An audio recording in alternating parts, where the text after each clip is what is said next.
লোকপ্ৰিয় গোপীনাথ বৰদলৈ আঞ্চলিক মানসিক স্বাস্থ্য প্ৰতিষ্ঠানত উপস্থিত হ'ল ৰাজ্যিক NSUI এটি প্ৰতিনিধি দল। উদ্দেশ্য এজন লোকক চিকিৎসা কৰাব লাগে, তেওঁ মানসিক ৰোগত আক্ৰান্ত হোৱাৰ অভিযোগ। ৰাজ্যৰ মুখ্যমন্ত্ৰী হিমন্ত বিশ্ব শৰ্মাই আজি প্ৰদেশ কংগ্ৰেছৰ সভাপতি গৌৰৱ গগৈ পাকিস্তান লিংক সম্পৰ্কত সংবাদ মেল যোগে যি তথ্য দাখিল কৰিলে তাত নতুনত্ব একো নাই। পুৰণি কথাখিনিতে অলপ মছলা সানি মুখ্যমন্ত্ৰীয়ে আবুল তাবুল বকিছে বুলি উল্লেখ কৰে NSUI দলটোৱে।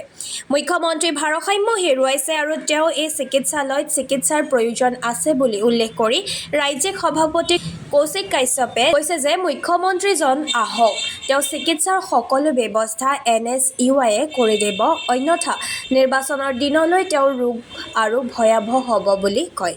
ইতিমধ্যে আপোনালোকে এখন দিনৰ ভাগত ফ্লপ শ্ব' এখন 2 ঘণ্টাৰ ফ্লপ শ্ব' এখন আপোনালোকে দেখিলেই হিমন্ত বিশ্ব শৰ্মা ডাঙৰীয়াই কেনেকৈ সেই আগৰ কাহানীখিনিকে আকৌ নতুনকৈ অলপ মছলা লগাই কেনে ক'লে।